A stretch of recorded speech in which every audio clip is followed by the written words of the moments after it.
What's going on, everybody? Welcome to STK Roundtable, presented by STK Steakhouse. You can catch us on YouTube at Jack O'Hara TV. Like, comment, and subscribe on our YouTube channel. We're here with Mike Rallis, Tenille Dashwood. How do I introduce you guys?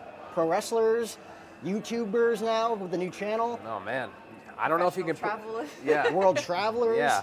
I don't know if you can just put one label on us. We're exploring right now. Yeah, jack We'll of all let you know. trades, master of Yeah, none. yeah, exactly. We'll get back to you on that. Podcast guests now. Yeah, Yeah, we kind of have like a little bit of everything going on. yeah. It's Yep. great. Which is exciting. And you were telling me you guys just moved to Arizona 8 months ago. Yep. Which is crazy. From Las Vegas. I'm in Las Vegas twice a month. So I'm Oh, like going really? back and forth all the time. Okay. I love Las Vegas. Yeah. I really liked Vegas and I liked living there, and I like it here too. It's debatable which I like more. Like, Vegas is great, and I like having the Strip nearby. I don't go there that often when I live there, but the problem is it's kind of hard to get away from. There's not a lot to do outside of the Strip. It's very peaceful. Like Henderson, very For sure. peaceful. Centennial Heights is very peaceful, but like everything's right there. Right. And we were in Strip, right? Summerlin, right by Summerlin's Red Rocks, great. so it was Yeah. beautiful. I love yeah. Summerlin. Right. So definitely liked it there, but enjoying being here too. And Phoenix is very relaxing. Like, Yeah. Even though, valet parking is bonanzas down there, like Yeah. it took us like an hour to park, Yeah. it's still very quiet and peaceful. Right. That's true. There's definitely more laid back spots in the Phoenix area than Vegas. So we do like that. And then you got your brother here too. That's a big which is thing. a big thing, family. Yeah, he's got almost 2-year-old son too. So my nephew Kendrick is kind of my best friend. So Yeah. Kind of. Like, He's my big best time. friend. Love the Your kids. best Yeah. friend.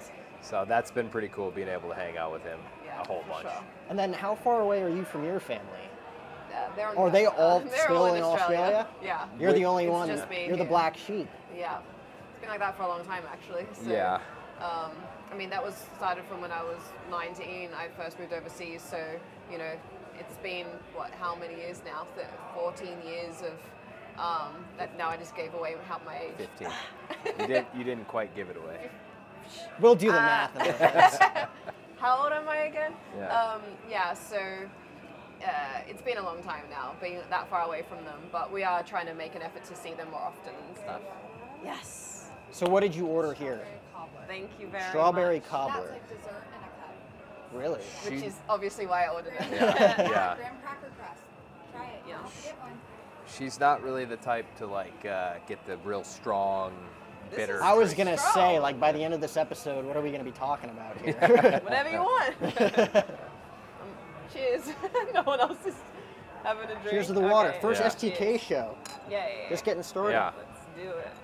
This is so full, I'm gonna spill it. So you said it was literally. Oh, it's so good. Anyway. Everything you remembered it was. Oh yeah, just like Christmas in a glass. She walked in, she knew exactly what she wanted. She's been plotting that I like all day. STK, Yeah.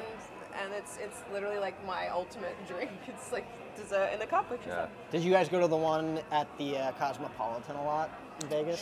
I had never been. She had. I've been to that one last time with actually Danielle Monet, Yeah. AKA or FKA Summer Rae, and a friend of mine, Lizette, and then I've been to the one in Orlando a few times as well. Oh, So wow. I like it. Yeah. On the topic, because I was going to ask you about Danielle, Mm-hmm. because obviously she's traveling all over the place too. We were trying to get her for this show too. Just didn't work out with scheduling. But were you guys friends like before you guys got into WWE? Because that was like one of your first like main level rivalries was Summer Rae and Emma, right? Yeah. So, and then you guys just slowly but surely became like really close. Yeah, so we actually didn't know each other at all before I started. She was already there. It was just like back when it was FCW before Yeah. NXT. Like we're talking about the She's old old school, days, yeah. And it wasn't. She went up on the main roster, and then it was not too long after that I went up, and then not long after that Paige went up, and then so it ended up being the three of us kind of traveling. Like getting rental cars, staying at hotels, traveling around on the road a little bit together, and that's kind of where that whole relationship started. And it really just, we almost became like road sisters. Like we just did everything together, and then that carried on into like after I left, then just still doing appearances, doing shows, traveling, and the whole thing of like now she has a lot of the travel. It's like that all started with us doing stuff, I think, and now we're just doing our own thing. So yeah, it's a long going storyline, that one. It's a real life. And that's crazy too, because that could go one of two ways. It's either like you're on the road with someone so long that you eventually just know everything about them, and it's like your sisters, It's or like you just family, like absolutely can't stand each other. Well, that too sometimes. Yeah. And I mean, there's naturally. been plenty of times where like we've like just had a little go at each other as if we're family. Like, Yeah. stop doing that, or don't talk to me like that. Like the little like banter, but no, we're pretty good for the most part. And did you have a road husband? You know, I never had like a real steady Right. partner in crime on the road. Like obviously with Corbin, I did Yeah, for Corbin quite a did. while there, and we had a great time. And I actually was riding a bit with Boogs before that, and God, what a character he is. He's just such an extreme guy. Like I always thought that this is the best way to summarize how extreme he is. At one point in his life, he was like the biggest coffee snob ever, and I don't know a ton about coffee, but he had like a very specific type of brewing machine, and he got the exact right kind of beans and did it the right way, filtered the water the correct way. Like on the and road? then no, at home. But then at one point he decided, I'm sick of this, and he went straight to instant coffee. Like there was no in between. He didn't like just get like, all right, let's do it a little bit easier, but still get the good beans. He just went straight to instant coffee. But anyway, when he got hurt, then it was just me and Corbin, and yeah, we had a great time. We had a lot of fun, and I learned a lot too.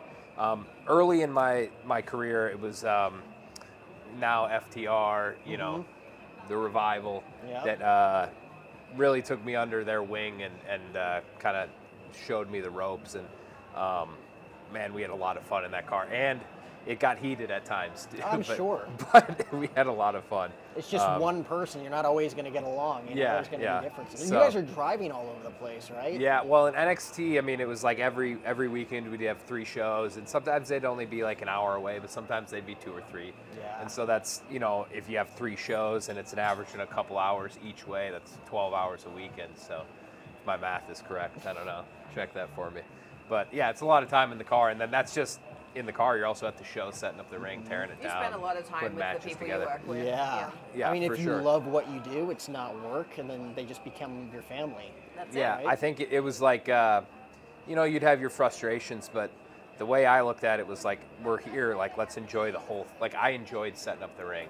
And we'd do stupid stuff, like we would race each other to try to set it up faster and break it down faster, and then get frustrated at someone for not helping enough, but then go right back to joking around. Yeah, it was a fun time. I mean, I'm sure. I mean, looking back at it now, like there's probably so many cool little instances that you guys had, and then eventually you guys meet. Like, how does that work? Whether it's like backstage work, like because you said like working, you got to learn to love the people that you work with, and you're around them all the time. How did this happen? The 2 of us? Yeah. I mean, there was a long time in there where we weren't obviously anything more than friends. I mean, Yeah. it was, I think we've timed it out at roughly 8 years Yeah. of just being friends. And the originally, At the start, yeah. yeah. Yeah. And originally what happened was, and I hate that they love that I give them credit for this, but I hate that I have to, but the iconic duo. Oh yeah. Jess and Cass. Jess and Cass. Good friends of both of ours. Yes. So they suggested to me that they thought Tenille and I would be good together. And I didn't know about this at right. the time. The way they pitched her to me was not good, though. They were like, "Oh, she's like independent. She won't need you, and like, you know, like, Okay. you'll hardly even see That's her. You honestly won't a spend lot time." of green flags. Yeah. Those are a lot Yeah, of green right. flags. You don't have to Yeah. worry about her. I was like, okay, I see what you guys are going for, but like, I want someone who's like a little bit warm and maybe kind of likes me or Yeah. something. But anyway, then it kind of didn't go anywhere for a while until she caught wind that they thought this should happen, and then she slid into my DMs. Yeah, you love that part. Yeah. So I she was initially slid into my interested then, DMs. like, why did they think that? So then I was kind of curious, like, what is there to like about him? So yeah, I slid in the DMs, okay, and that's where nothing came of that. All right, you keep going. Jeez, nothing really came of it at the time.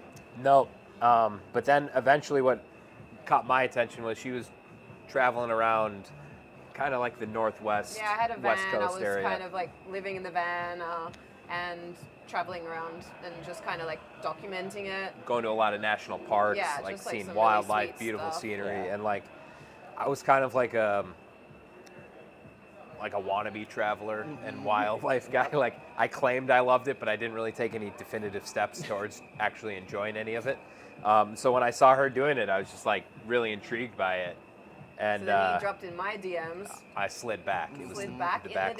the DMs, and that's when he was just chatting about the travels and all this stuff I'm doing, and I was kind of like, is he for real? And I was like, well, that's kind of interesting if he likes all this stuff as well, and it kind of just started from there. It was like the conversations, just it was so easy and it kept going, and then after like a few months or so of chatting, we kind of like both wanted to get together, and he took a while, but That's a good thing. to the point where I was like, is he gonna ask me or not? Like, I'm about to peace out. Yeah. But then he Slow play. finally asked me to dinner and a movie one night or something. I was like, all right, here we go. And then basically that was it, right? Yeah. Is that like a healthy first date? Just like dinner and a movie, nothing special? Yeah, I You think don't want to so. go above and beyond. Yeah, it was. The funny thing is, we went to one of those. We saw like Scream 5 or something like that. Fantastic. Whichever Horrible one was. movie to see. But it was one of those. I forget what they call it now, like 4DX maybe or something like that, Yeah, where that's it's like right. it was like a roller coaster ride, and it was like I don't know if you've ever been to one of those where like I the don't think seats so. moving around. It gets pretty wild at times, like and especially with like the Scream is like all about the jump Yeah. scare. So like you'd just be watching the movie and then all of a sudden it would just It's be like you're at a theme throw you park. forward, and Oh so my like God. It's not enjoyable at all. Yeah. Like So- I was literally sitting Great there like, date. why Yeah. did we? Great It date. was, Why did we do this? It was a bit interesting for a first date, but it kind of made it funny and stuff. So, Oh, yeah, overall, I think it was a good first date. Yeah. Yeah, and then we kind of joked about. We started spending time together, like, oh, let's just take it slow. We don't have to like spend every minute with each other. And then we basically just spent every As soon minute as we with said each that, other. we just like. Like yeah. it was nothing. Yeah, Yeah. it was just easy. Yep. Yeah, we're both in a good place, and we kind of knew what we wanted, and yeah, that was it. So how do, building a relationship like this, how does that work when on the road? Well, so funny thing is, we kept thinking like, all right, we won't see each other here for a few Yeah. weeks now, so like this will kind of be a little bit of a test in that regard. And then like right when we said that, I went into this injury angle with Corbin, and I was like off the next 3 TVs, and we spent those next 3 weeks together, and we didn't have that time apart. And then, it was like when she came back to WWE, that was like a different type of test where it was like, okay, now it's like we're with each other 100% of the Yeah, time. we were like, well, this is what's going to tell us if we're going to last kind of thing, Yeah. because we're going to be with each other 24/7, on the road, driving, staying in hotels, at Yeah. work together. And so we kind of thought, well, I don't know, at least we're going to find out Yeah. if we're good together or not. And I did think that was like, because I hear it from a lot of people where it's like having just a little bit of space sometimes is good, and like if you just take that away completely, it'll drive you crazy. And so I just, I like to humbly think that I'm not necessarily different than anyone else, So I thought, well, this will be a test, and I was like, I wouldn't say worried about it, but aware that it could be an issue, and it just wasn't. So then we felt when pretty you good. know Yeah, it you was guys were like, confident yeah. after We're like, well, we were around each other 24/7, and it still works. I'm like, Yeah. okay. So now, you guys just started, like literally just started this YouTube channel, right? Or at Yeah. least just launched it. Yes. Yeah. So, and this will come out probably a week or 2 from now. Okay. But yeah. the guy I was coordinating with, Steve, is just like, make sure nothing comes out after the 22nd. I'm like, okay, that's probably like somewhere when they're probably launching that new show. Yeah. How long did this take to come together and everything that you guys are doing? Well, I mean, obviously she's been doing travel stuff for longer than Yeah. me, but now together we've been doing some pretty fun, adventurous travel stuff. I mean, almost right away. Yeah. I- Well, I mean, I- the first one we did was almost 2 years ago now. Yeah. And we kind of just felt like this is something that we really feel passionate about doing. And even before our time with WWE ended, it was like, this is something we want to put more time into. Yeah. And we invested in getting like a nice camera so we could document it a bit in higher quality and take higher quality pictures and videos, both and we just like we're aware, like, you know, we don't know exactly what we're doing. We're not cameramen and camera woman, but we're just going to give it a shot because this is something we really want to do. And through it now, more and more trips have come about, including like our first episode. We are in Finland, which is like literally the North Pole almost, you know, and it's like we're just up in the middle of the wilderness in just like a total winter wonderland, and like riding husky sleds and reindeer sleds and horseback riding through the forest. It's like an unreal trip. I mean, sometimes I just like, I've never, before wrestling, I hadn't traveled hardly outside of the Midwest. And now it's like I've been to all these incredible locations, like all of, you know, just like look across the map, it's just all over the place. And it's a bit surreal at times, and we just felt like we need to document this. Yeah, and I feel like for years I've had people saying to me like, oh my gosh, how did you find out about this place? Or including like, me. Yeah, well, that's how it started, right? And like, wow, that looks amazing, or I want to go there one day, or, you know, just asking questions like, where should I go? And so I just always had in my head like, I just want to like document this and like show people all these amazing places, and that's, so we wanted to kind of do that together and show a bit of like an insight into our lives, our relationship, and the, you know, the goofy guy he is, and yeah, just kind of have some fun with it. And there's things I've been doing for years, is like working with hotels and tourism boards and traveling, and like, so like, why not, you know, make an opportunity of it and get it on TV, and, you know, make a show of it. Yeah. Not TV. Just try to maximize it. People though. are saying, you know, like, this, like, they can picture this on TV, or they, you know, like, this is, they've been waiting for us to do something like this, so that makes it even more cool, you know? Yeah. And it's so easy to become addicted to, like, everybody will dub you a content creator. Yeah. And now it's just like, it's what I'm doing right now, right? Yeah. It's like all you do. I was listening to your interview with Chris. We were talking about Chris Van Vliet. Yeah. Love you, Chris. I'm going to botch this. The story about the monkey making eye contact with the monkey. Yeah. What happened there? So I was in Bali with Danielle Summeray, and we'd gone to this monkey sanctuary, or I'm not sure, what do you call it, monkey forest or something like that, right? And it was near a hotel, and we went there for the day, and there's signs when you go in, like pretty detailed signs of like what not to do, and I'm thinking just some monkeys, like they seem pretty fun, whatever, you know. So we're there just hanging out, and there's the monkeys just everywhere, and they come and like climb down and jump on your shoulder, and you're like, oh my gosh, like they're right there. And anyway, so there's one on this seat, and I said to Danielle, get a video of this. I just want to go like just sit with it, you know. So I go sit down, and I look at the monkey, and then it looks at me, and I went, oh no, I just made eye contact with the monkey. Yep. and then she's just filming away. And then my hand's sitting here, so I'm trying to look away, like pretend I didn't do it or something.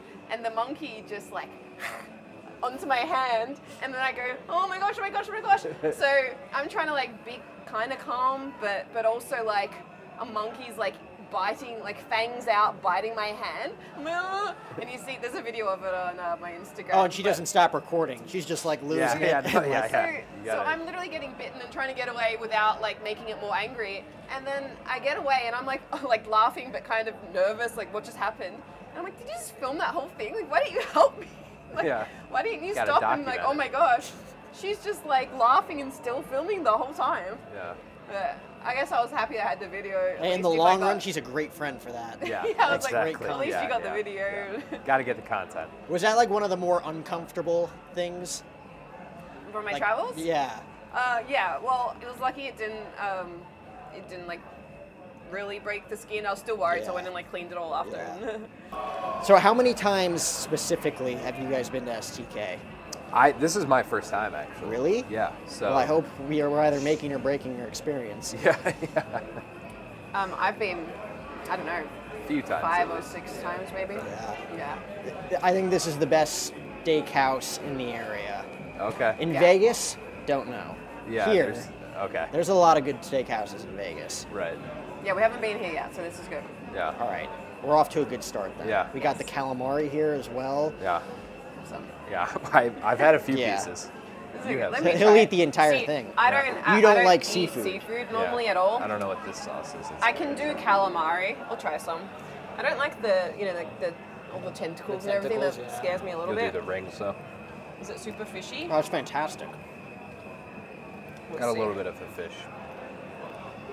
No, I See, can like do that. in the past, I've wanted her to try it, something seafood that I've had, and I'm like, it's not even fishy, I swear. And then she has it, like nearly spits it Yep. up, and like so. Oh. I'm really cautious about recommending any seafood to her because it's just she's very particular. Just this 3 one. salmons.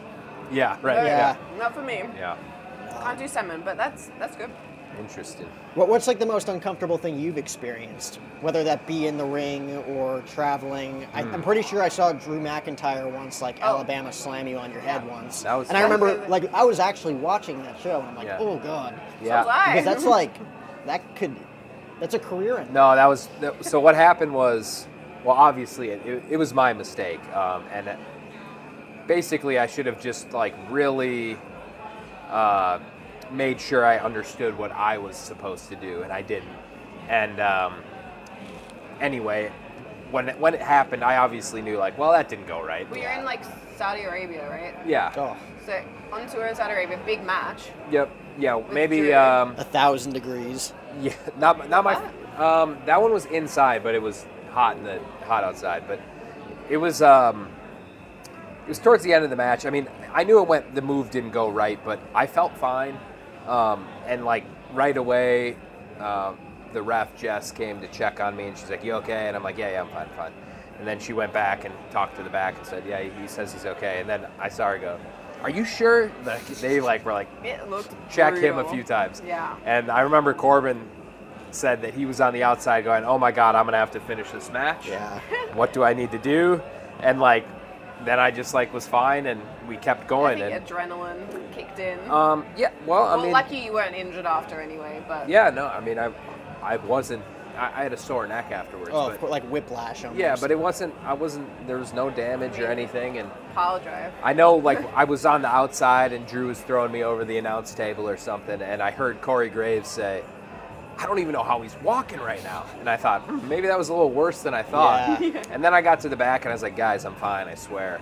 And they showed me, like, the high def, like, Oh, yeah, slow, like frame by slow-mo, frame. by frame, where my neck just crunched. And I was like, all right, let's go check this thing out because that was nasty. And I Yeah. need to call my mom to make sure she knows I'm okay because, like, Oh yeah. that was disgusting. So in Yeah, the seriously. moment, it wasn't that bad. Afterwards, seeing Looking at it, you're I like, was all right, I "Oh, gotta call the geez." relatives. Yeah, that was. Because that was like relatively like maybe a year after Big E's incident. No, that was. Or was it I think it was Less than before. that, right? I like don't 4 know. months? Yeah, I think it was within like a couple months. Maybe. Really? Yeah. It was So close. I it just was, remember yeah, that. it was close. Yeah. Um, So yeah, that was. but you got lucky. Yeah, I for got sure. lucky. Like, because that was just, it could have been bad. Yeah, and then it was like it ended up being like a reputational boost for me, you know. Yeah. But really, you know, I always, anytime I talk about it, I want to stress like, if I was hurt, it wouldn't have been cool or smart of me to go on and keep performing. Like, if you are hurt, it's not worth it. If you do have a Yeah. concussion, if you do have a neck injury where something isn't feeling right, like. Yeah, You it can really always was work, just a freak thing whether that it's you were okay. sport or Yeah. wrestling or whatever it is. Totally, like you it's can not always worth it. work around that injury, and it's not worth it. So, I remember I was laughing before because obviously it was like a terrifying bump, but also I was in, where was I? I was in Dubai at the time, and Yeah. I'm messaging him, but I also didn't want to like take away from like how good the match was and how well he did. So my first message was like hell of a match, blah blah blah, Yeah. and then I was like, by the way, are you okay? But then I thought, should I have asked that first? But I just didn't want to be like a negative first. I just Yeah. wanted to be like, it was awesome, and are you alright? Yeah. But then you were kind of like, you're not going to check on me? yeah. I was like, no, just wanted you to know it was Yeah. really good. Yeah. By the way, that bump was kind of. Oh, you sold that yeah. really well. Yeah, right. Yeah. So that was uncomfortable after the fact. I'm trying to think. There hasn't been a situation where I've been too uneasy. I haven't done. She's jumped out of a plane. Yeah. I haven't done anything like that. you can in try it. Finland, You should Finland, try I it, did babe. You it. haven't jumped out of Yeah. a plane Yeah, yet. honey. Yeah, right. Yeah. When's your turn? Um, Christmas present. We did some rock climbing. That was fun. Yeah, that's true. It was difficult, but not too uneasy. I Yeah. did an extremely cold plunge in Finland in the frozen lake, so Yeah. check that out on the YouTube. Other than that, I don't know. Not too much rattles me. I'm a tough guy, you know. Yeah. All right. I mean, we got rattlesnakes out here going Yeah. a hike.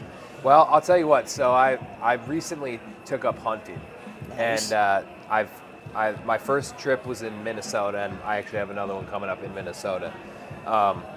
And I got down onto the stand one night, and I'm kind of crawling down backwards, and behind me is like pretty dense woods. And where I'm at in Minnesota, there's no danger. But it's like southern Minnesota. I was thinking if I was anywhere where there was danger, this would be like a very intimidating thing to be climbing down in the pitch black, not seeing at all what's behind me until my feet hit the ground, and then I can turn around and look. So that would be a bit uneasy. And we got some pretty cool trips planned coming up, one of which will be deep into the wilderness to go. The only way you can get to this place is by seaplane. And we're going to go around some pretty intimidating I'm pretty animals. excited about this So, because this is one that we've been planning for a little while. I knew that he would love this, so I kind of planned it. And then I was like, hey, by the way, are you cool with this? And he was just like, maybe that's probably the best possible trip I could go on. Yeah. So real excited for that makes one. it like more special for me. You But know? we'll be maybe a bit uneasy at times. Oh yeah. Well, just wait. There's another really uncomfortable one that she's planning right around the Oh, corner for after sure. this. Like, this I'm one's sure. gonna be fantastic. Well- and then she's gonna be like, well, our next one is gonna be. The thing is, she can kind of sneak them in on me because, full disclosure, she does a bit more of the planning, and she'll a bit? full a disclosure. bit more. she'll say in case you didn't she'll say know. like, oh, this hike's really cool, but like for all I know, we're gonna be walking up like an extremely steep cliff, which I think is maybe planned soon. So she keeps me on my toes in that regard. Are you guys enjoying just traveling and not really For sure. being on like a hectic? I don't even know like how many days per week do you guys get off? Like 1 or 2, or So you're saying when in when in WWE, or WWE. just traveling all over? Honestly, it can vary. Like recently, we've been probably more busy than we were towards the end of our time in WWE, just because we're doing a lot of different things right now, kind of exploring a lot of different categories where we're doing the travel stuff, and then all of the, as you know, the editing and the voiceover work and stuff like that comes with that. I'm working on some health and wellness stuff with my brother, and we're gonna get that out soon, and that's like very time consuming because it's very in depth, and we want it to be good and high quality. Of course. And then my first love growing up was football. Yep. And if I didn't get into wrestling, I probably would have got into football coaching. And I've maintained being a fan, and I've always had that itch that I haven't quite scratched with it, like going in depth on it. And I'm really excited to start doing some analysis.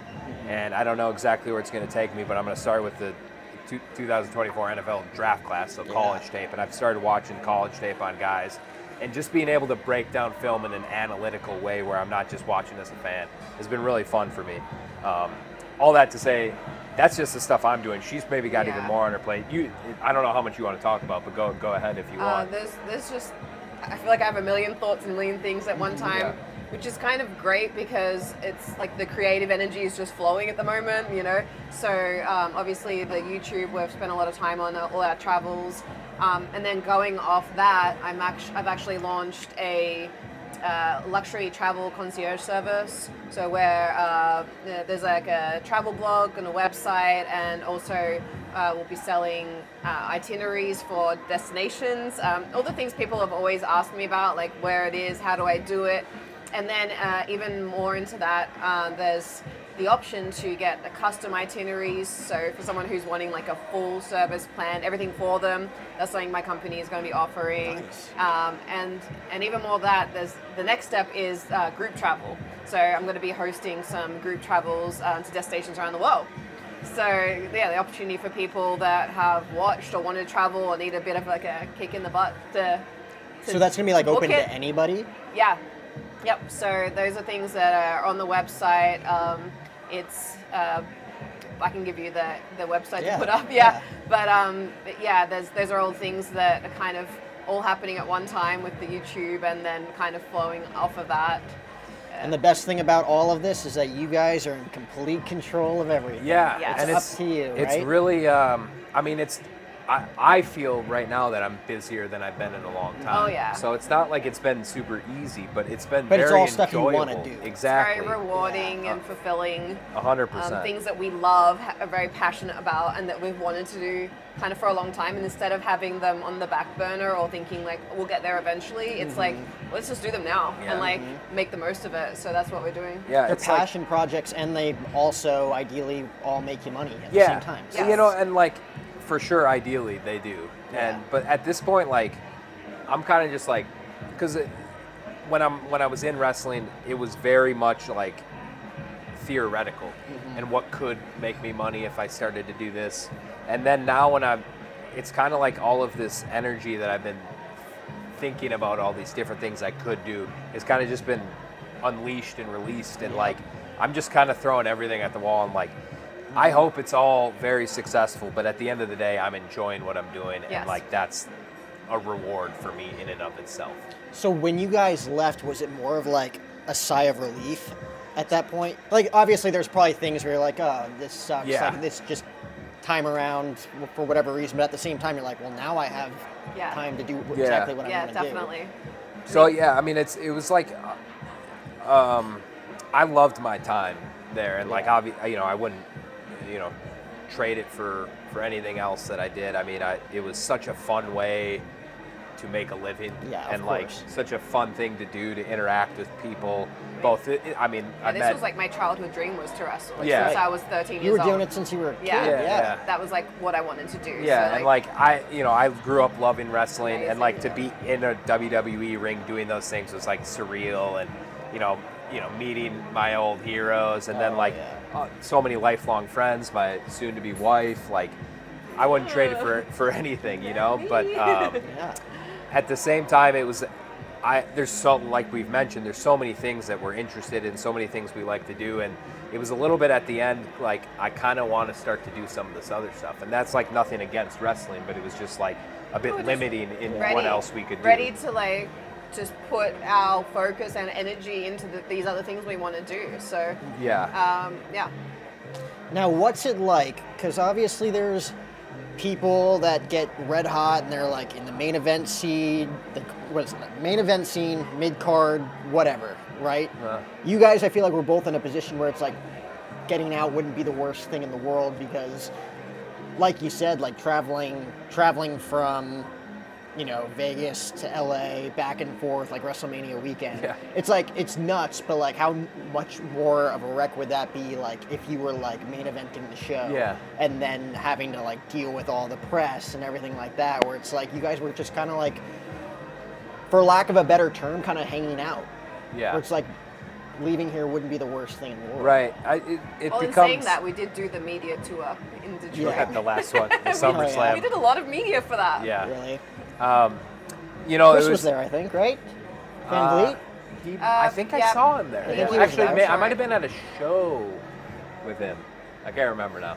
I'm sure he It's all was a there. blur. Yeah. Yeah, I think I might have seen him somewhere. There was another one of my buddies, Adrian Hernandez, who's a Vegas guy, was there as well. Okay. There's probably a ton of interviewers. I have no idea. Probably. Yeah. Yeah, it was like, you know, you never want to be in a place where you're doing something just for the paycheck. Yeah. And if you're, like when I was in the best time of my run as Madcap, there was a lot of creative fulfillment. There was a lot of enjoyable moments throughout that run, and like it makes the stuff where you're all the travel and stuff worth it to you. And like, yeah, at the end of it, when you're not really getting much of that at all, and it kind of just becomes for the paycheck, which I think there's some you know, benefit to just kind of looking at it that way, so you don't drive yourself crazy. Yeah. But you know, it's just I think it's not the most fulfilling, Yeah, it's not rich way to fulfilling. go about And I life. think we you know? know we how much we want to contribute or wanted to, and like how much we have to offer too. So when you have that kind of mentality and you're not, you know, able to do as much as you'd like, then it does get, you know, a bit of a mental thing where you're like, I could be putting this energy to, I'm ready to, you know, put my energy and focus into something that is going to give back or is fulfilling, or Yep. and stop stalling on the thing, you know. It's like, Yep. And I think like let's make the most of it while we're young. Yeah, that's Young, true. right? I mean, well, I mean, like wherever we're at in life, whether we're young or not, depending on which perspective you look at, like why waste any time of your life? Yes. Everyone has limited time here, and I think it was really the first time in my life where I truly felt like I don't want to waste time. Just like money's great, it does a lot of things that are very helpful to one's life. So I'm not trying to downplay what money can do, but like I don't want to do something just for money and waste the limited time that I have here. Yeah. So just to get a little bit deep real Amen. quick here before Hey. we eat some of these mini burgers. I just left a job today. Burgers. Okay. I'm in the same boat as you. Yeah, Oh, and look at this. Yum. Those look great. Thank you. These are like the best mini Those burgers are- I've ever had. Thank you. If you guys want to dig in. Here, I'll bring this one Yeah, over here. sure. Let's slide these menus around. Like, by far and away. Like, I've had a ton of sliders in my day. Okay, But these these are great. These are the real deal. These are good. They're like, I'm big. How am I gonna do this?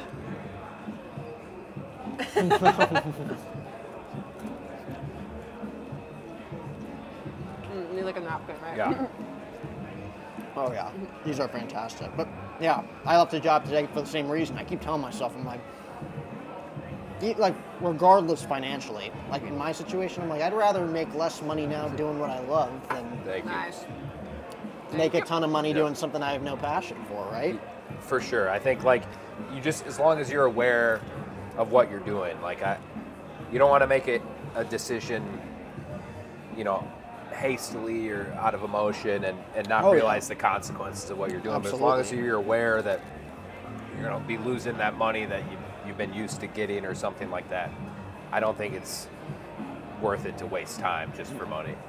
Yeah. That's Not at all. that's what I've for sure come to believe. I'm very much, I think even more than he is, very much like a person that's like, just do it now. Like all these ideas and things I want to do, like I just want to do them. I don't want to wait. I'm kind of impatient, but maybe to a fault sometimes. Like I'm like right away, have to do Partially in your brain, you're thinking like, I'm never going to get around to this. Yeah. it.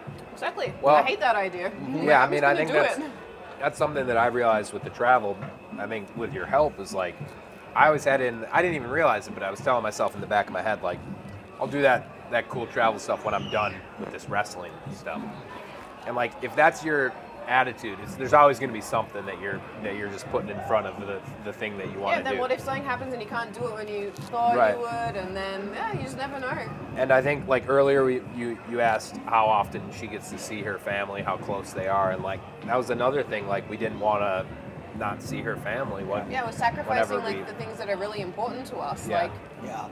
I would go to Australia like once a year if I was lucky.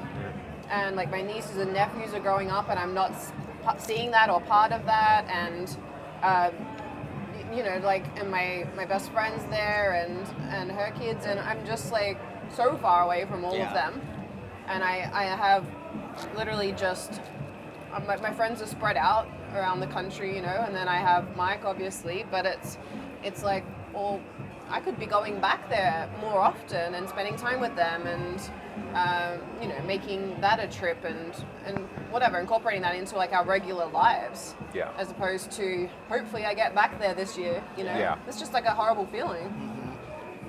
Where now it's like wide open. Yeah. If I want to Yeah. go back, I can go back. Yeah. Exactly. Which is kind of like, it's almost crazy to think about that for me. Like, Is there like a part of you that's just like, do I have something to do this week? Like, yes, no, I all the don't time. have anything. Yeah, all the time. Yeah. We have a million It's things kinda, to do. but we do have those things Of to course, do, like of we course, said. like but little tedious but things. yes, it's really because even before wrestling, I just played football in college and stuff where I wasn't like, I always had responsibilities where I couldn't just pick up and go somewhere, and yeah, it's just I kind of have to keep reminding myself like it's just weird we don't have any anything holding us back from doing anything it is that we want to do. It's like your own things that you set previously are the only things in your way now, right? Yep.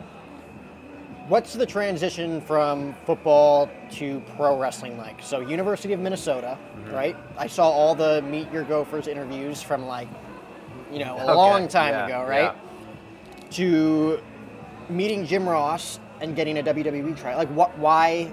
Because you said you grew up watching wrestling. Yeah. Like, it was always something like maybe in the back of your mind that you wanted to do. Yep. Because there was a quick transition from,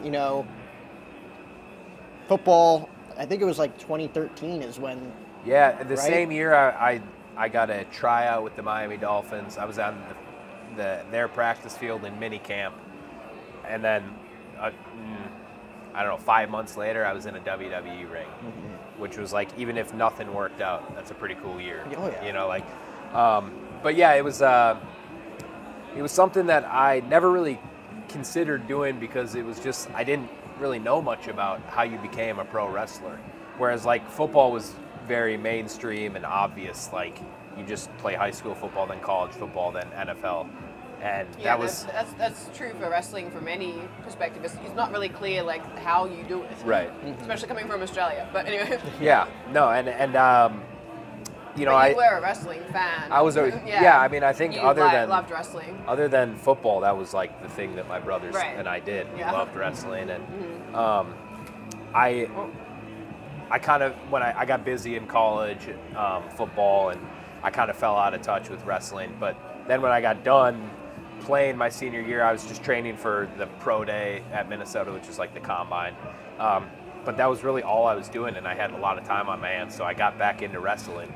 And when football, the opportunity kind of came and seemed like the door was closing on that, I kind of went, I actually read an article about WWE looking for people like me, and it quoted Jim Ross in it, and just saying, there's all this whole group of athletes, college athletes, who have now thought they had this potential job opportunity, and it's no longer there for them, and they're good athletes, but they don't know what to do next, and we would love to bring those guys in and kind of mold them in our style of pro wrestling. And so when I read that, I thought, like, I think I can do that and probably be pretty good at it. And so I reached out to JR just publicly on his website, and he ended up emailing me back and giving me a call. Which is crazy in itself. Yeah, it's just like, I just took a shot. It's just like, hey, this is my That's stats, so lucky. and everything. Do you guys want to order something? New York strip. The New York strip? Yeah. And I'll do the fillet, please. I'll grab that drink. Thank you. Oh no. Oh boy. Might no. not on video. Was that on video? Yeah. We're gonna keep that in. Let's put that in. We're gonna keep that in. I'm keeping that use in. that. I'll post this reel and then tag you in it later. That's so good. Yeah, those are the best things to catch on camera. I missed the first bit of what you said. I was just saying that, like, once you guys kind of like get into like all the content creation stuff, and maybe even like get into like the interview portion, or at least like having people on like your YouTube channel. Yeah. It's like you start planning things all on the same day. Yeah. You'll see that like, makes sense. oh, does Thursday the 14th work? Like, and like 4 people will say yes. I'm Yeah. like, all right, I guess I'm just gonna have to plan these Yeah. out. Gotcha. I'm just spending my entire Thursday at STK, I guess. Worst places to be. I love steak. For sure. No, yeah, that makes sense. It's a smart way to do it. Why not? Yeah. Oh, yeah. What was, since Cassidy botched the camera right there, what was like, because that's like a term used in wrestling is botching instead of like messing up. What was both of yours worst botch in pro wrestling? For me, it was for sure. I mean, I'm trying to think if there's a more lighthearted, embarrassing one. I'll have to put some thought into that.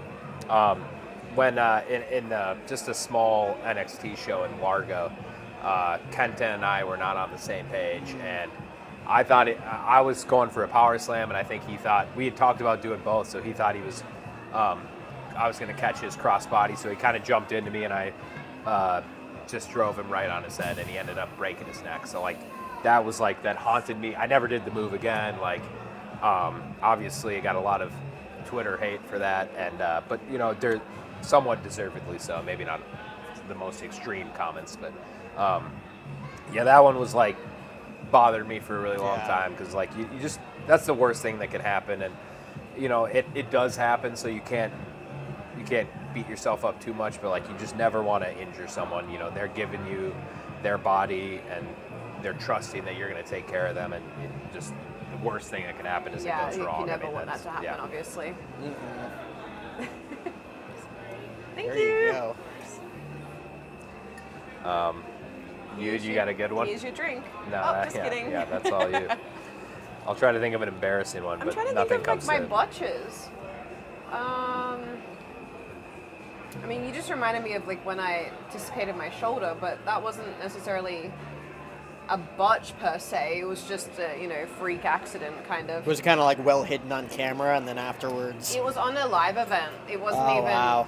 Yeah, it's like It's not even worth it. It should have been on TV. Yeah. If I'm going to get injured, right? There was one that it wasn't like a horrible botch, but it was just kind of a funny story where that. Are you telling my botch? No. I'm like, what do you know about my botch? Jess and Cass know this story because they were in the film room when we analyzed it with Terry Taylor. But I had this. I still don't know to this day what it was exactly, but I had some sort of chest injury where I dislocated a rib or cracked my sternum, maybe even. I never got it checked out, but it was very painful. And I caught Roderick Strong in a crossbody, and it just like really tightened up, and I kind of just like I was gonna fall away slam him, but I just kind of like fell over with him, like a really bad world's strongest slam.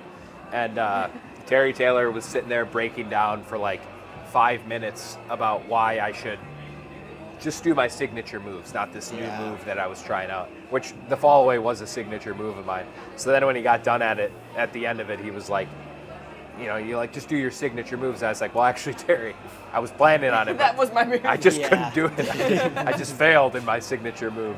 And he was like, oh, that was, I was like, I was trying to do the fall away slam. And he says, oh, that looked more like the fall over slam. Yeah. And Jess and Cass thought that was hilarious. So they still give me crap to this day. Fall over slam? Yeah. Are they as animated, just as themselves, as they were on camera? Yeah, I mean, they tone it down a little bit, Yeah. but they're just as goofy and annoying and all that. Annoying. Yeah, the most annoying people in the world. They hate you, dude. No, they and love my me. friends, not yours anymore. They Yeah. love me. And they love that I call them annoying. Right. They love Everybody loves to I'm be gonna called eat annoying. Yeah. Are you crazy? Go for it. Yeah. Yeah, have the last one. Who doesn't love being called annoying? I do. Who was the most annoying person in the locker room that nobody would suspect is actually really annoying? In like the best possible way that someone could be annoying. Well, I mean, does anyone come to mind for you?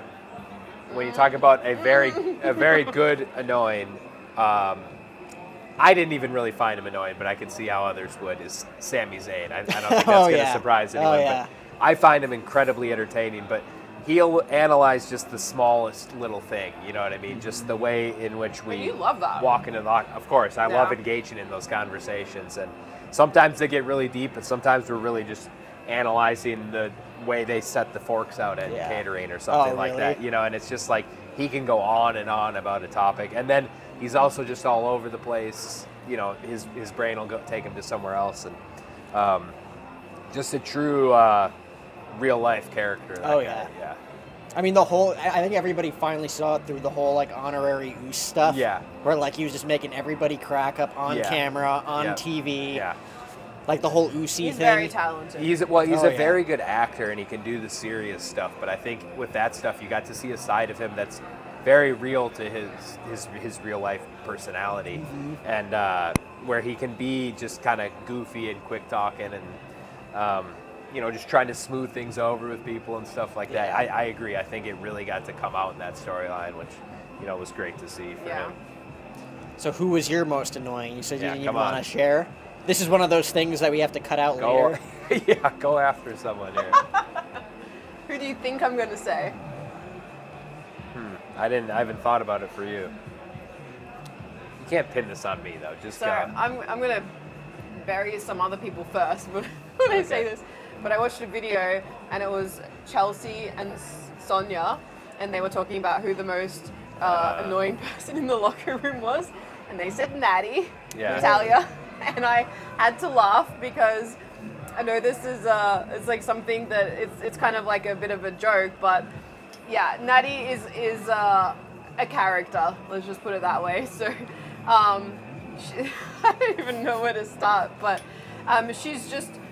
it's just like every time you see her, there's like a whole spiel and everything that goes with it, and it's just like, that's just Natty, you know? Yeah. So it's funny that they say that, but I think, yeah, if anyone would pick someone, it would be Natty. Again, a very And I love animated it. In a good way. Yeah, I'm saying in a good way. Yeah, yeah. Tyson seems like he's very like chill too. He can. It depends. He is chill, but if you get him going on a topic, he can get very he can animated go- too. he can He go gets hard, into it. yeah. Yeah, we've had some good conversations about wrestling or old wrestling stories or sports. He loves basketball, so like yeah. he's an easy guy. Him and Dawkins will get into arguments about LeBron, and it'll get animated in there. I'm sure. Yeah. Those guys seem awesome too. The Street Profits. Oh yeah. I honestly, all the people we're talking about, I'm like, they're great people. I didn't have issues with And really like anyone. it's a cool play. Like even at its absolute worst for you guys, like I feel like you guys are just surrounded by so many different, like quote unquote characters. Yeah. To hang Well, I around mean, and have cool conversations. For with. sure. I mean, that's pro wrestling attracts that, of course. But the thing that's different than like in a football locker room is a football locker room. You do get a lot of different backgrounds and people coming together, which is really cool. But like the diversity in a wrestling locker room where it's like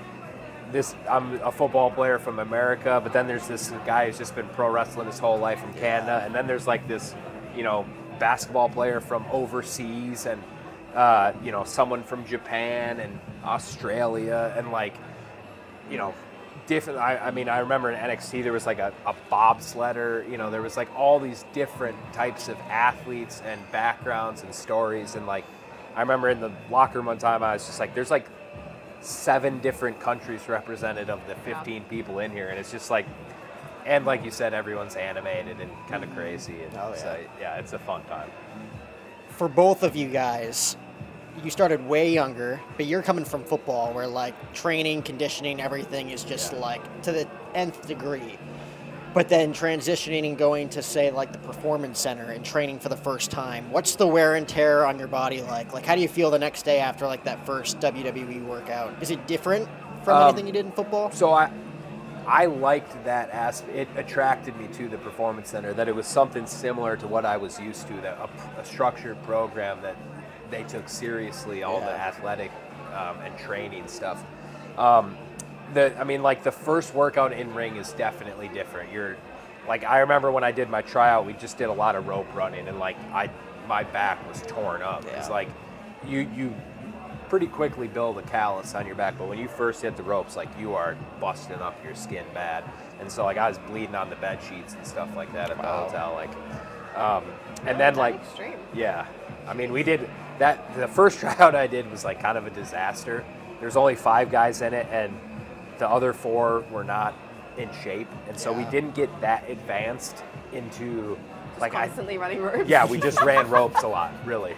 And man, I was cruising the day 1, and then day 2 I was just like, oh my god, because I like had that sore on my back. It does, yeah. And Especially then when like you haven't done it in a while or you're new to it. Yeah. Bumping's a different kind of soreness than anything you've ever done before. It just kind of like knocks get, like, your ribs tight around. breath, Yeah, or it's your kind neck of hard to gets describe. jacked up, And then it's like I'd say it took a while, because I mean I was just only 24 when I got there, and so it's just different. Babies back then. Yeah, and like I was in the PC, I think, I don't remember exactly what, but it was over 6 years, and like by the end of it, like going on the road and doing a wrestling match, if nothing went wrong, I'd be all right. But standing in the ring for a 3-hour practice, and the ring kind of bumps up and down, and just that it kind of jars your joints, your knees and your ankle joints and stuff like that. And then early on in my career, I wore like high wrestling boots, and every time I put them on, my Achilles would get tight, and then I ended up tearing an Achilles. So I was just like, all right, no more of that. I never wore wrestling boots. That's one interesting thing. Yeah, that is interesting. Never. I hated them. Yeah. They're just like, I They felt suck. like I was going to get injured wearing wrestling Yeah, boots. they're I always not wore like performance. amateur, like boxing style Yeah. boots, and they were much like more, I don't know, like they're flexible and supportive, not as and awkward. they're wrestling boots are like, they're not performance wear. It's not the latest technology in performance footwear.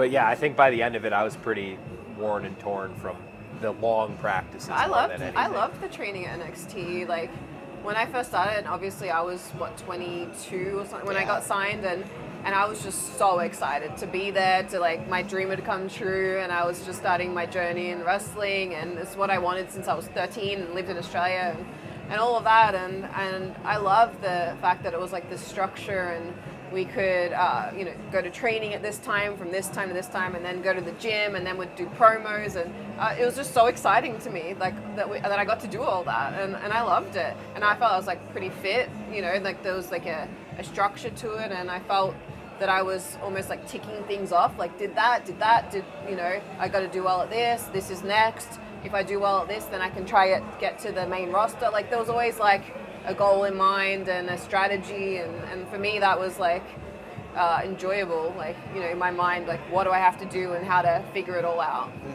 Which is great, like they have like that mental psychology on top of like just the mental fortitude, I guess, that you have to have. It's interesting to me to hear you say that, because I totally understand what you're saying, but I think for me, coming from football, it was actually a slightly less structured. Really? In that it's just not and it's nothing that they did, but it's just a football coach can sit me down and go, look, you were the backup this year. If you want to become the starter, you have to improve your man cover skills. You have to limit the mistakes mentally, whatever it is. He can give me 3 different things. And a wrestling coach can kind of do that, but you can kind of check all the boxes and something's still just not clicking, either with you and the audience or with you and whoever's making the decision to put you out there. And sometimes you kind of just got to, there was times where I was like, oh, I just need to do this myself. I thought they were going to teach me this. And you kind of just got to take charge and oh, I need to work on my punches at home. Well, yeah, that's true. It's definitely a mental game. Yeah, and it's just like, I'm not going to go work on tackling it at my couch. You know what I mean? Like I can't just set up a bunch of pillows, spear my roommate when he comes in. But I can just go home and punch the wall and try to get good with that. So it was just a bit of an adjustment for me to understand that. And I'd never trained anything like you have in football. Right. Obviously, so it was for more me coming from independent wrestling, it was like, whoa. Yeah. So cool. Yeah. Man. And I got to talk about the names too, because and I've heard on a podcast too where someone's just like, Tenille is such a beautiful name. Like, how the hell did you end up with Emma? Where you chose right? It sounds like the dud Emma. Yeah. Yeah. But then you also, I read that Randy Moss was your inspiration behind Riddick Moss. Yep. So I kind of want to do a deeper dive into the names, how those kind of came about, and if you guys liked them at the end of the day.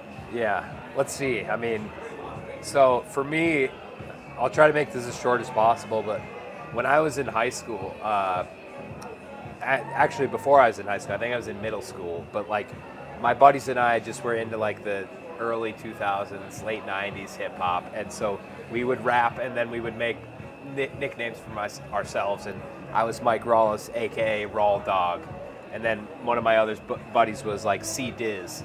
And so we would say Snoop with the D-O-double-G. And then one time I was just rapping and I got confused and I accidentally said the D-I-double-G. And they're like, that was Dig. your first name. I forgot Dig. about that. And I was like, yeah, Dig, that's what I meant to say. And so then that became my nickname throughout high school, where that's how people to this day, they still call me Dig. And then so when I got to wrestling, I was just like, let me just try this, Dig Rallis. And it got approved. And I was like, cool, that's my name. And then I believe, if I remember correctly, Hunter saw it. He was just absolutely not. It's no more like. So how many shows did you work like that? I don't even think I got one. Really? I think by the time I was working shows, I was back to Mike Rallis, and then randomly one show they were like, hey, you can't be Mike Rallis legally, and I was like, okay, I've done it 15 times already, but what do I need to be tonight? They're like, all right, you're Mike Carter tonight. And so that was me and Gable thought that was hilarious that I was Mike Carter for one night. And I was really yelling it, I got really into it and stuff. And then basically I just couldn't get a name for a while, and then they came to me with a list of names, and there was 4 names, and they were all 2 first name names. It was Garrett Graham, and I was like, dude, I can't be Garrett Graham. That sounds kind of. Garrett Graham's the guy who doesn't have an entrance. Yeah. It's just that was our joke. That's the custom made character on 2K. Yeah, Garrett Graham. Thank you. So anyway, then like eventually I submitted a bunch of names, and then with the help of some friends, I like Riddick came about. We're like, oh, we like Riddick, Matthews, Riddick this. And then they came back with Riddick Man, and I was like, okay, that's not bad. I think I'll take that. And then one of my buddies was like, oh, you're such a big Randy Moss fan, why not do Riddick Moss? And I was like, that's a great That idea. sounds good. And they accepted it, and I was like, done deal. And so I love that name. Like that was, it was like surreal to younger me that I was now R. Moss in WWE. Yep. You know, like, Yep. It's like the crash. Full circle moment. Things. Yeah, exactly. So when they changed it to Madcap, was that like? I was on board with it. Yeah. Like when so I had the meeting coming back off of ACL with Vince, and I don't actually. Corbin was in there. I don't remember everyone who was in there, but explained what the character was going to be, and he said we have to come up with like a new name for. And I was like, do you want a name or a moniker? And I thought he was saying moniker, but it turned out it was like a whole new name. And so I pitched a few names, and like, you know, they were like, we don't want it to be too goofy where you can't just like be a normal, you don't need the gimmick after this. Like you can transition on from the gimmick and the name will still work.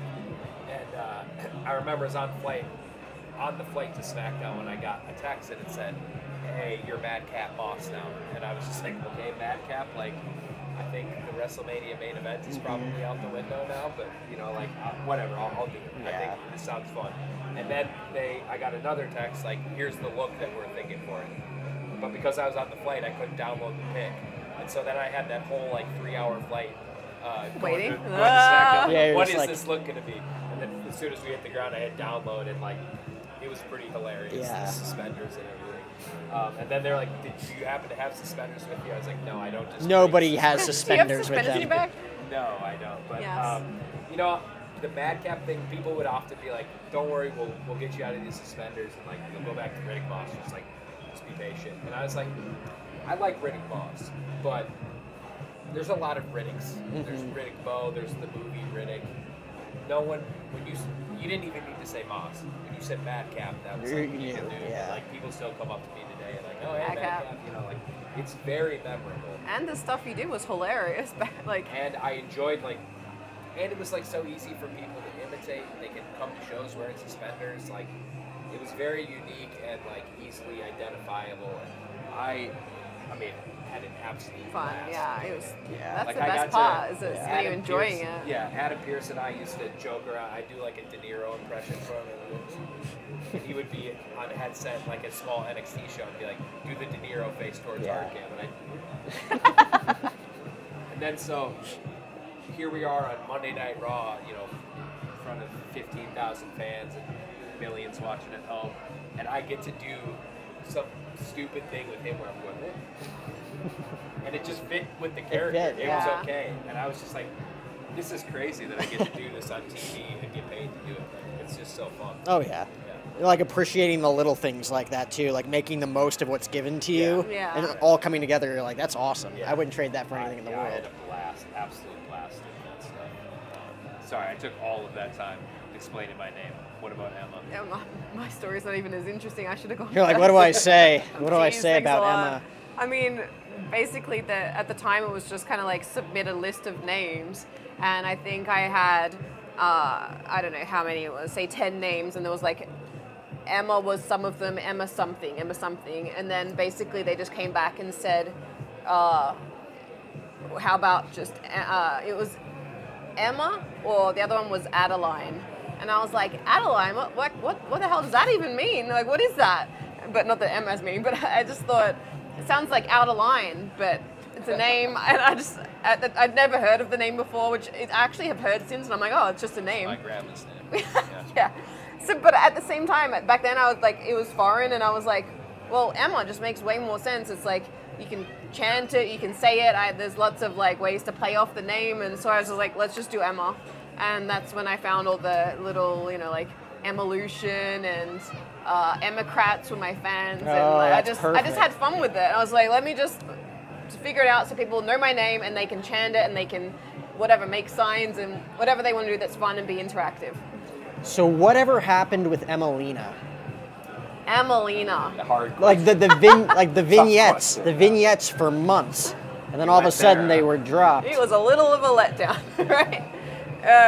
Well, Did you like the character? Like, did you know like what it was supposed to be? Well, that's a little confusing, actually. I think what I imagined it was different than what the boss imagined it was. Yeah.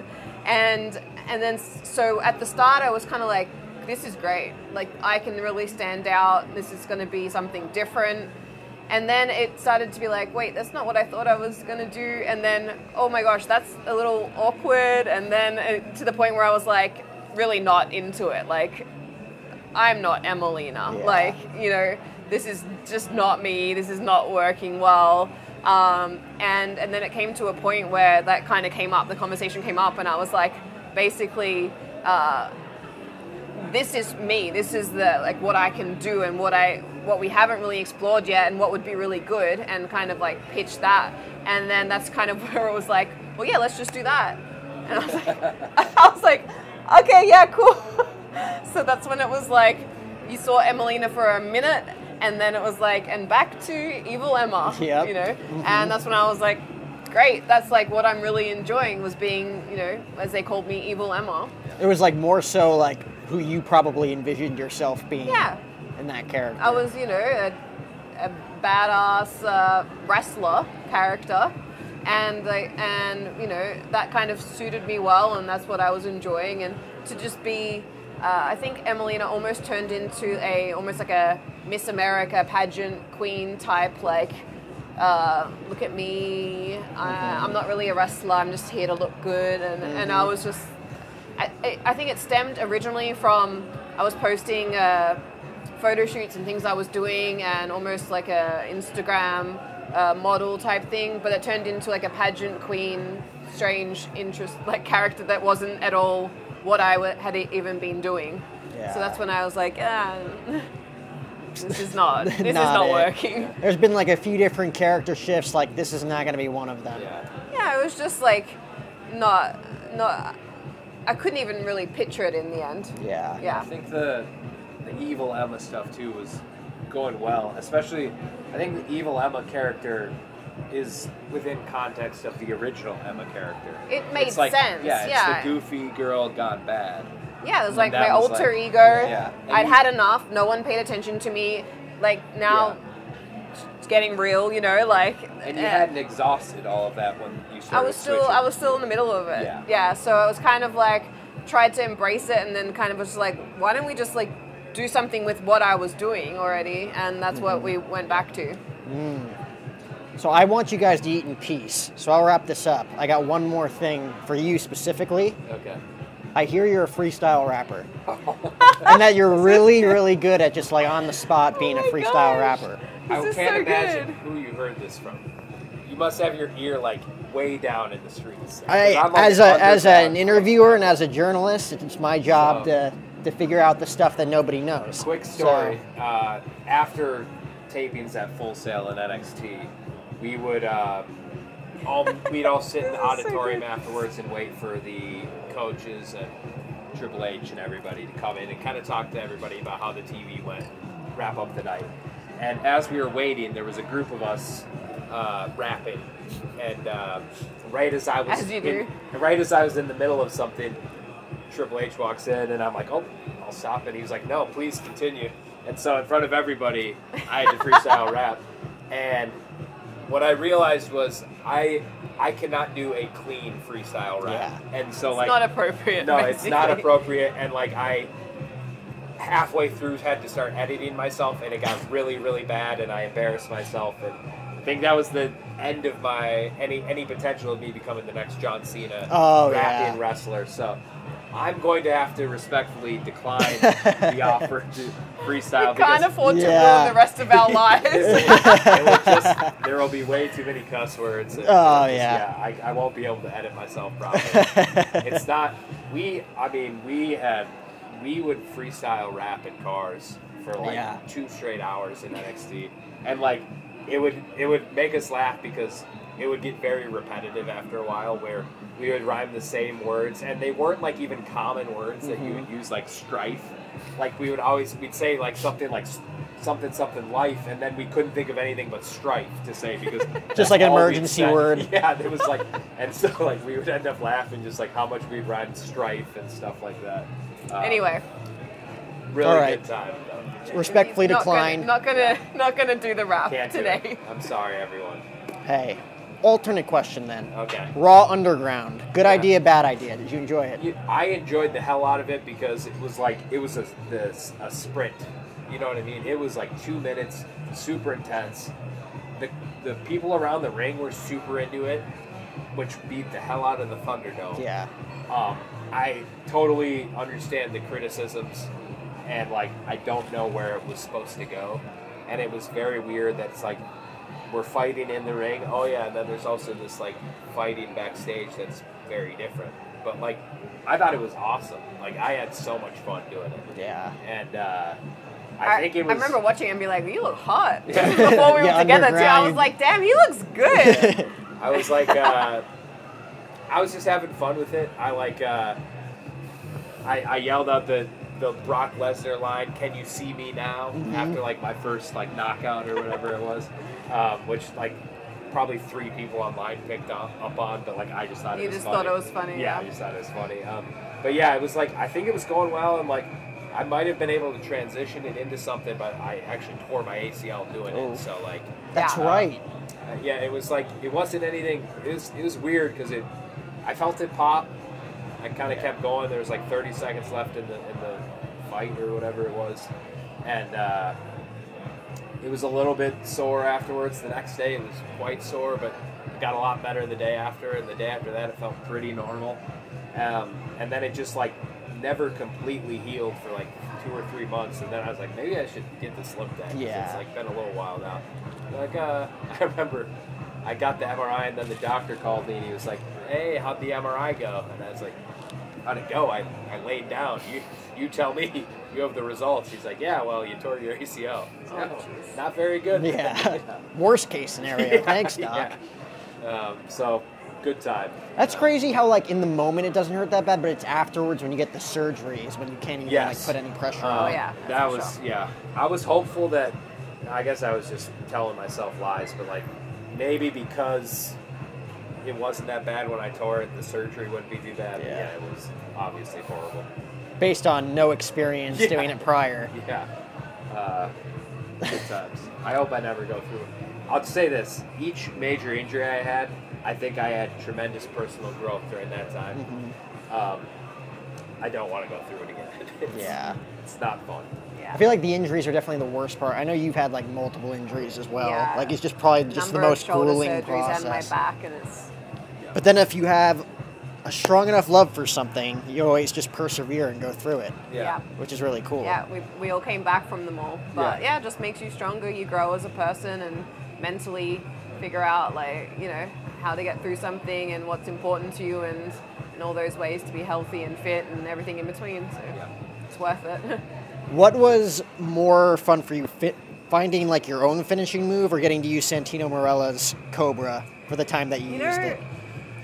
I loved my ditzy, bubbly Emma. I had so much fun doing that, the silly dance, if you even want to call it a dance. And then I loved being evil Emma, as they called me, and actually kind of like really wrestling for a while there. And then the Santino stuff was just a whole different thing again. And I was just, it was kind of like what you said with Corbin. It was just, everything was just so fun and funny to me at that time. And like we would like power walk to the ring and I'd be like trying not to just burst out in laughter myself. I'm like, what am I doing? But it was so fun, and Santino would just say things to me on live TV that he shouldn't be saying, and I would be trying to like hold back like laughter, and but yeah, it was like using the Cobra. At one point I had my own female version of the Cobra, and I put it on and I used it as a finisher. I think it was against Layla maybe, and I won the match. And afterwards, took it off. We celebrated, whatever, and I never saw it again. Someone in the crowd, I believe, took the Cobra, and I never only saw had it. one? That was one time. Do you remember how to do it? Yeah, so it's like this, and then like this, this, I believe. Nice. And then. And then that's it. One of the most over moves in pro wrestling That in was the fun. 2010s. Good All right, memories. so you guys got the, and I'll let you eat in peace. This camera here, this camera here. What do you got going on with the YouTube channel? So the YouTube channel is Where to next, honey? Which is a bit corny, but I think it describes perfectly what we're doing. We're It's traveling us. all over the place Yeah. as a couple, and that's the name of the channel. You can Where to Next, honey. You can subscribe there. We got a lot of cool trips coming up for this first season, and as cool as season 1 is, I think season 2, as we have teased so a little bit, much. might be even more epic. Destination wedding, and I told him on our first date where we were going for our honeymoon. Yep, so we got that. And we're coming doing up. it. Wow, So and you're Destination still wedding, here. Honeymoon, that trip I mentioned earlier, that's like a dream trip of mine, and also a few more really cool destinations. So Yes. we got a lot coming up, so please subscribe. And then my travel website too that I mentioned is bucketlosttravels.com. So that is the new website with the travel bloggers if anyone wants to follow along, and where we'll be selling the itineraries and then the custom itineraries and the group trips. Yeah. So I'm excited to host some travels with everyone who wants to come. Awesome. Well, congratulations to you both on the freedom, the ability to do all your own projects, Congrats on freedom. the wedding. Hey, freedom's huge. Like I said, I just left a job today too. I'm like, I get to do whatever I want now, you know, Yes. within reason. Yeah. But yeah, this was our first STK roundtable. Let's eat some steak. You know, Let's do it. be a friend, tell a friend. Remember to comment, like, and subscribe on our YouTube channel at Jack O'Hara TV.